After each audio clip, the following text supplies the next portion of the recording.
I'm really interested to see if Caleb and or John think that there's too much pressure on Nico Iamaleava. So far, right now, that is our poll question, and we've got John. You care to guess between these three what the fans are saying? Way too much comes with NIL, not a factor. He's the man. Would you choose from those three?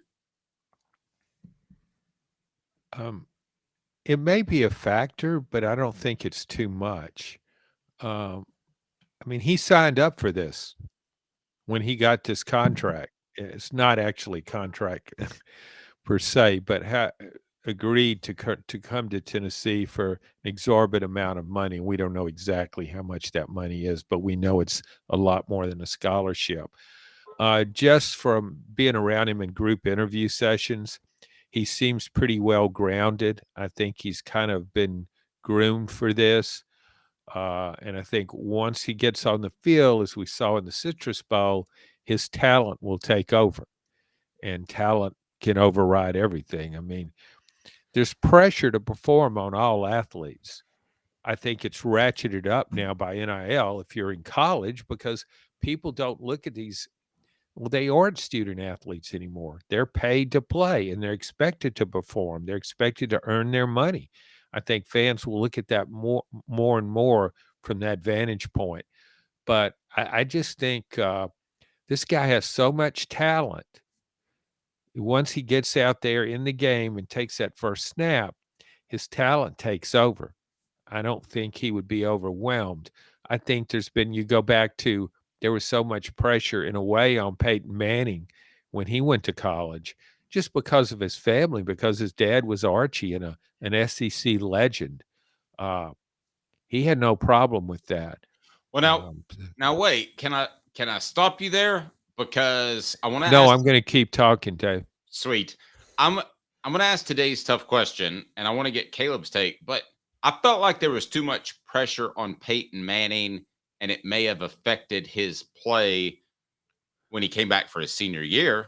Am I wrong there? Oh, I mean, I didn't look at it that way at all. Okay, Caleb. He just didn't beat Florida. Okay, and maybe there was maybe he didn't handle the pressure well of that game, but overall, I mean, I didn't think there was he felt burdened with all this pressure. Yeah, but the season, John, was just that game at the time. Okay, well, his track record against Florida obviously was not good, and that among other things cost him a Heisman Trophy. But he may have felt pressure in that game. He didn't.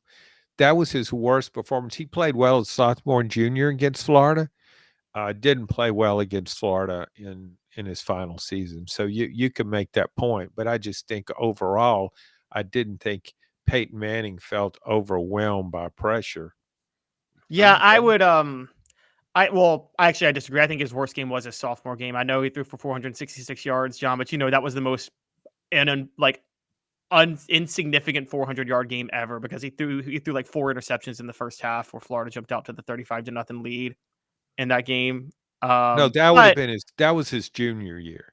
Yeah, that was his junior year. Yeah. Yeah. Senior year, I don't blame him. Tennessee didn't have a running back at the time because Jamal Lewis wasn't starting yet, and their offensive line hadn't come together. And sophomore year, John Chavis just seemed like he had never seen the fun and gun offense before. It's not his fault that John Chavis gave up 62 points to Steve Spurrier in that game. Well, and he also made a push for Leonard Little to play quarterback instead of middle linebacker, if I remember correctly. Yeah. So I think a lot of Peyton's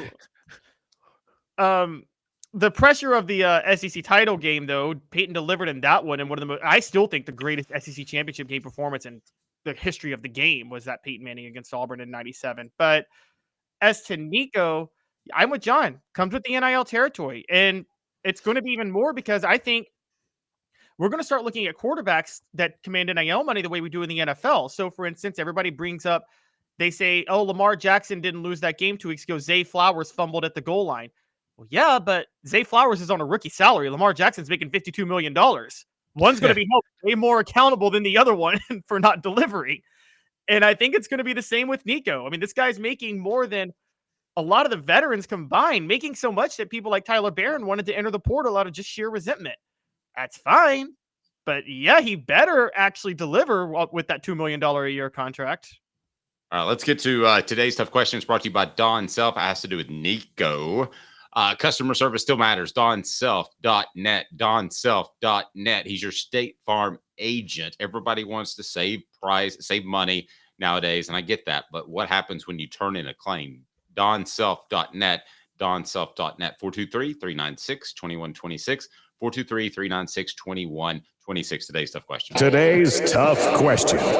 Take a side. Take a stand. The Dave Hooker Show, a presentation of offthehooksports.com. I think we kind of sort of answered it in a roundabout way, but it's on the YouTube page, and the pressure on Nico Iamaleava is way too much. Comes with the NIL, not a factor at all. He's the man. So way too much, only 11% comes with NIL, 47% not a factor at all. He's the man, 42%. I think there's way too much, John. I'll be in the minority here, and I believe that.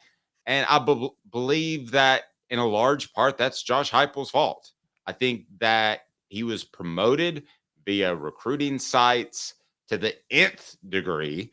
He was put in a position in which everybody's waiting, anticipating, almost like you're waiting on that second set of Star Wars movies coming out. And then he plays really well in the Citrus Bowl. So I think it's too much, but I think that's Josh Heupel's fault. I think he's put some more pressure on him. You? Well, again, I just don't, too much pressure. I just don't see that. It just comes with the NIL. And I don't blame Josh Heupel for it. What's Josh Heupel supposed to do? I mean, Josh Heupel could have handled it differently. I mean, we've talked about this before, but Josh Heupel should have played Nico more last year. I don't see how anybody can argue that. But I don't know if that would put more pressure on him or less pressure on him. But there has been a long buildup from the time he committed to play for Tennessee until he's actually become the starting quarterback. And we all pretty much assumed that was inevitable, that one day he would be the starting quarterback. We just didn't know when. And Josh Heupel delayed that. I think we're going to look back one time and said this guy should have been the starter as a freshman.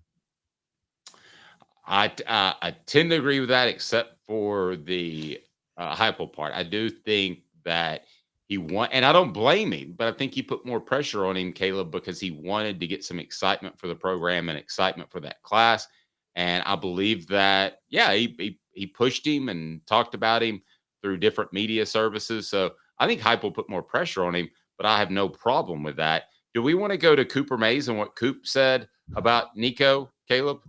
Yeah, let's go ahead and pull it up. Okay, so this is from the Vol Report, brought to you by City Heating and Air Conditioning. City Heat and Air. You can watch the entire thing right there. City Heat and Air Conditioning. 50 years in East Tennessee. Integrity matters. Don't trust a fly-by-night HVAC company to tell you that you need a new unit that could cost you thousands or more. CityHeatandAir.com. Here is what Cooper had to say about Nico.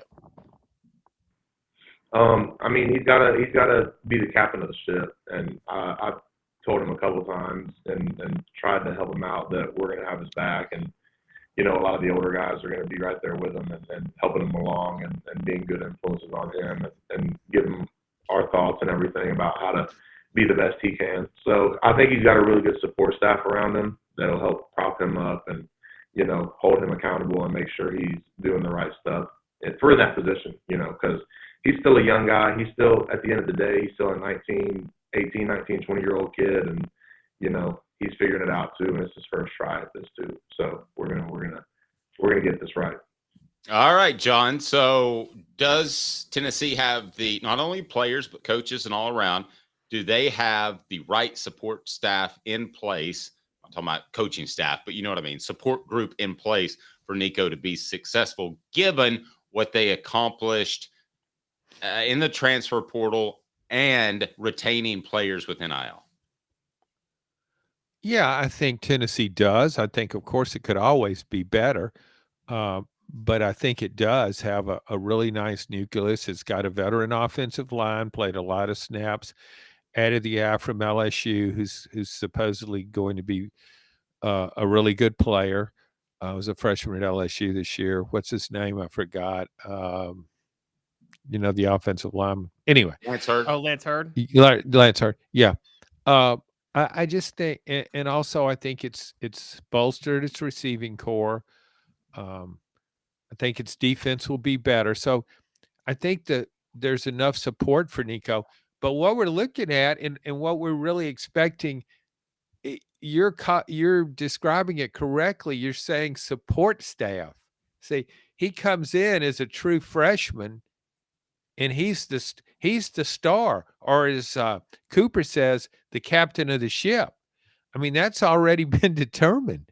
He's coming in, got all these veteran players, but they have different roles. They're the support staff. He's the star. Now, they have the ability to complement him. That's one thing, and that's good. The other thing will be, how do they handle it emotionally? How do they deal with the idea that Nico's making all this money and they're not? A lot of that's going to depend on how Nico interacts with them. And I don't know how that will go. He seems, he seems capable of handling that, but that's true in every case. I mean, at the college level now, it's like the NFL. You can't be worried about how much money somebody else is making, how much more they're making than you. Nope. Okay. Totally agree. You better get used to that. And from the players I've talked to, including Cooper and Jacob, I think most people understand that the quarterback is going to get more money. I think they're more concerned with the incoming guys getting more money than they've got for being proven. That's where the rub has been. And I think that's where NIL will eventually shift to naturally. The NCAA is trying to push this around as it's not a recruiting inducement. I think the market's going to end up bearing that out.